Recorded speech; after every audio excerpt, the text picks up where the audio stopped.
So after, how was your flight in? It was real good, man.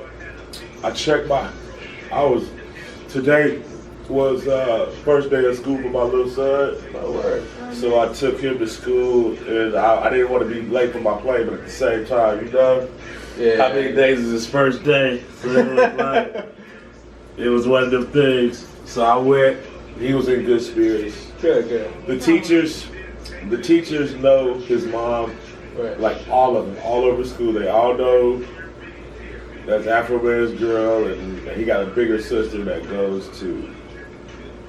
He got two sisters he got one sister that done graduated from there. She's in high school now, and he got a sister in second grade, and she's a card. And so by now everybody knows them, know us, Good. and so it's. I feel safe. I feel safe. I feel like they're okay, and everybody knows them. I know they're gonna have some enemies, but they got enough friends to survive. You know what I'm saying? So. Right. That's good. So it's difficult, you know, because these shoes are fucking killer. Thanks, Pippin. You know what I'm saying? You know what I'm saying? Right now they just some little gaiters and everything make me feel good. Got my own clothing line coming out because all pimps and players, we all shop at the same stores. And it's only if you go to player functions, it's only a matter of time. Hey, my man, thanks, Pippin. It's only a matter of time before like somebody has your outfit. You mind grabbing one more cup, man? I'm Yes, good. I ain't gonna bother you no more. It's only a matter of time before somebody wears your outfit. Yeah. You know, like I go to a player function and some dude will come in and I'm thinking, and I'll have his outfit, but luckily I just won't have it on. But I'm like, damn. I almost wore that tonight, you know what I'm saying? Is this kind of the getup that you're gonna go with for your clothing line? Yeah, this is how I like to dress these days. Yeah. You know, like Who makes this, if you don't mind? This shirt. You know what? I hate to say I really don't know. You'd have to read my tag. I just be looking at shit, and if I like it, I snatch it. You know what I'm saying? But I'm gonna be making this type stuff. You know what I'm saying? What's the name of it? Of my clothing line? Yeah, you got a name yet? I ain't got one yet, man. Okay. I'm gonna smoke some good G Kush and drink some have me a major E40 moment. I'm gonna come up with I'm gonna put on my E40 Don King, Jesse Jackson. I'm gonna come up with some good shit. Yeah. That's bad. That's good for brainstorming. Yeah, you know, I just can't name my clothes something I gotta have for the rest of my life. Yep. Joe's Clothing. So to name my company, man, you would believe I smoked maybe 2 ounces, paced back and forth in my bedroom and my whole entire apartment and shit. Yeah, I figure the title of a clothing company is the worst lead. It's at least a hard whole blunt. Yeah. I got to put a blunt on that. Yeah. At least. Well, when you come out the name, just let us know and we'll advertise that for you. Yes, sir. I like this shit. You know, I'm a thug. You know, I grew up wearing khakis and everything. But you know, I used to go to church when I was a little boy.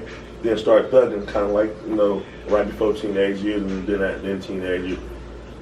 And then over the years, I've been thugging, then just broke, and then just walking around and whatever.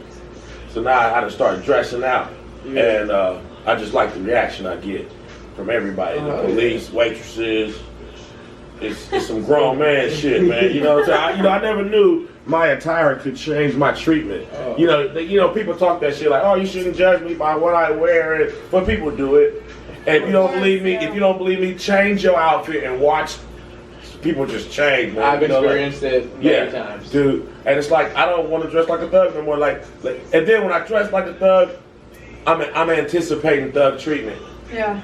Unfortunately. But I don't be shit. It's true though. You're lying. Yeah, people definitely judge you based off. They do, and I do it too. I look you up and down. We all do. I do. Let me look you up and down. Like hell no, because I only got a few seconds to stop you from fucking up my life. Yeah, well, you never know. Yeah. But up, thug. Up. Cop, no one here. So yeah, people look at me. Whoop, whoop. And what I know was, I got this song called you know, everything's all good, but you know, the N-word just went too far in my opinion.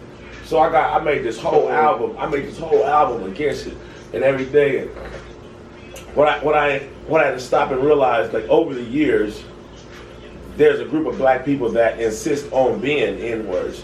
They say, I'm an N-word, my N-word, and they're insisting on it. And not only have they insisted on being N-words, they have told the world, this is my N-word wardrobe. It's khakis, t-shirts, it's hats. So when I dress up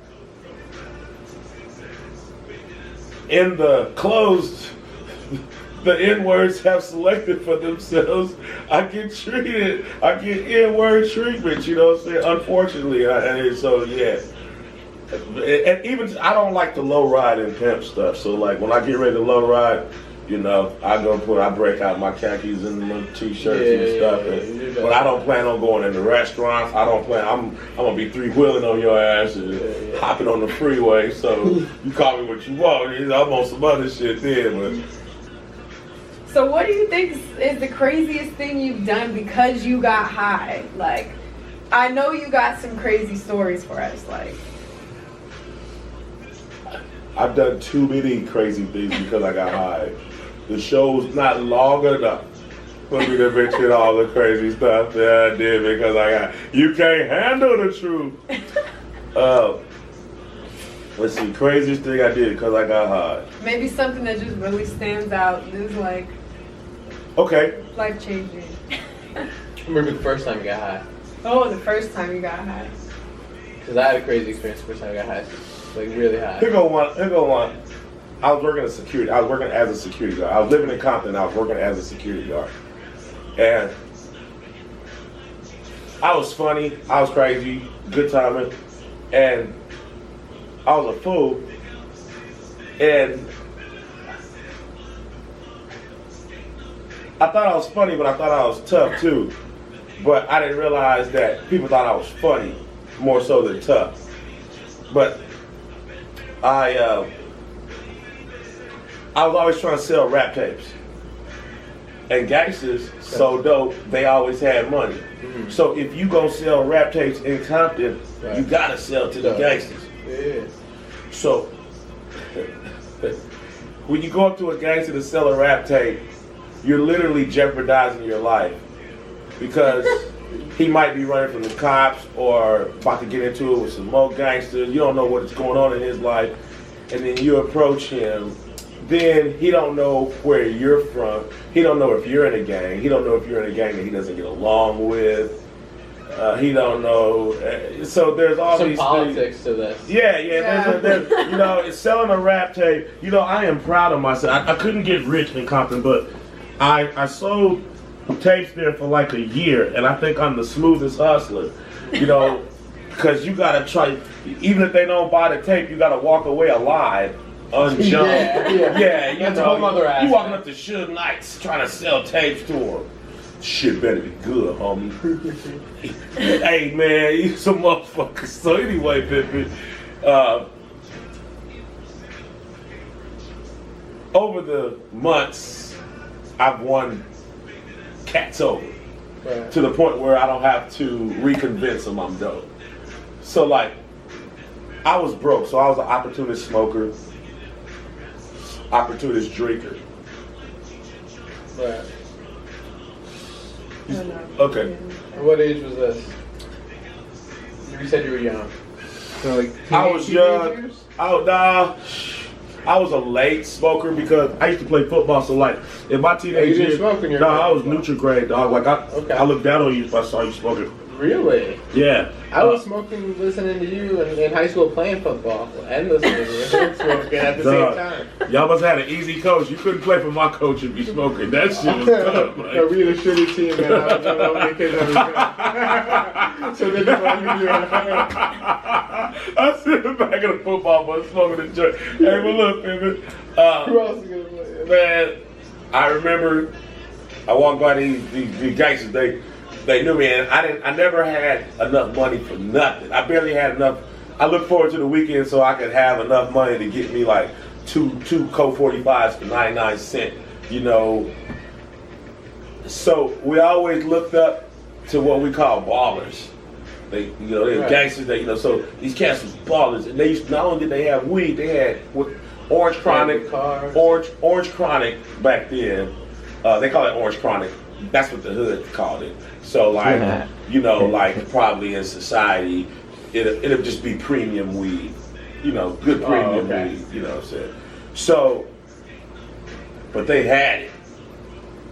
And so I was walking to the courthouse to pay a ticket before I went to a warrant.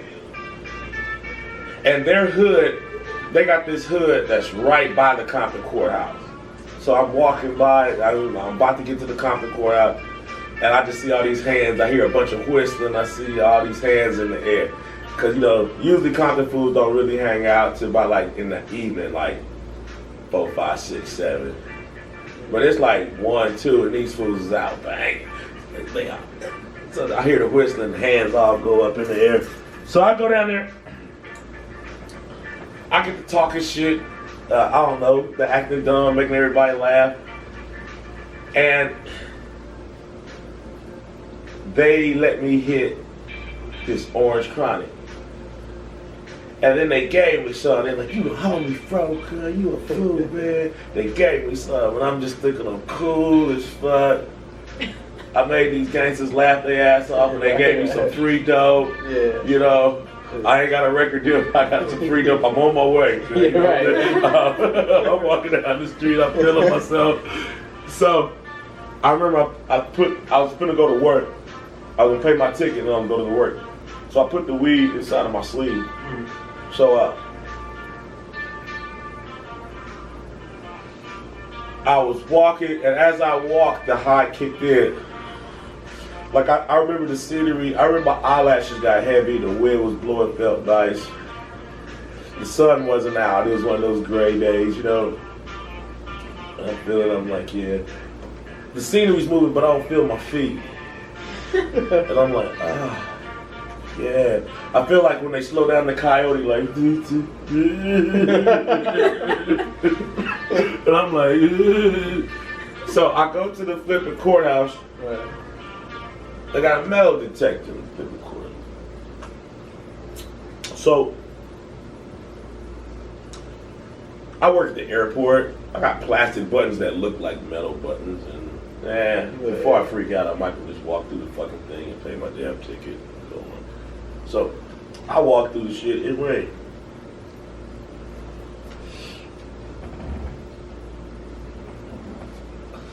So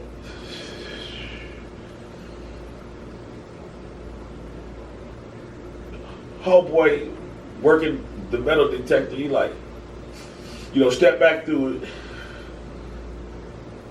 And I was like, oh. And they're supposed to warn you if something go off, to find out where the problem is. Mm-hmm. So I figured if I step through it, if I'm beeping, he can warn me. It's gonna beep where I see my button, see my belt buckle. All right, cool, thanks, man. Get the fuck out of here. I don't know. So I was thinking some shit like that. But this dude, he don't want nothing to ring. Like I forget, this like a Compton courthouse. This ain't the LAX. This the Compton courthouse. He gotta really keep pistols about this motherfucker. It's the Compton courthouse. So like, he like, nah, go back through the metal detector. I said, it's just a button on my jacket. He was like, well, take your jacket off. So I started taking my jacket off, and then I feel that weed in my sleeve. Uh-oh. Big ass crowd behind me. He looking at me. I don't know. I feel like I'll give myself away if I just walk out of that motherfucker. So what'd you do? Walk down. I took my time. I took my hand out that didn't have the weed. Then I took my hand that was free and kind of pushed the weed back up in there a little bit. Right. And then I eased my hand around it, and the width of the bag, luckily for me, kept it from falling out of the sleeve. Oh, there you go. So I seen it was cool. Got my hand out and I held my jacket. Holding it. I handed my jacket to him. Cheers to that. I walked through. Nothing. He handed it back to me. And thank you. And just as I took it, My big ass sack of chronic hit the floor. Oh. Bam! The bag just waved and he's like, his eyes got big. I grabbed my tongue. He Of all places, he go, too. hey. So I take off out the courthouse. This motherfucker behind me. He got the I'm feet, fucking broke. I'm fucking broke. I ran out the Compton courthouse, ran down the stairs.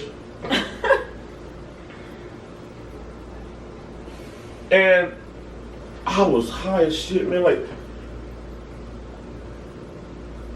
I should have went left and took him on the stretch.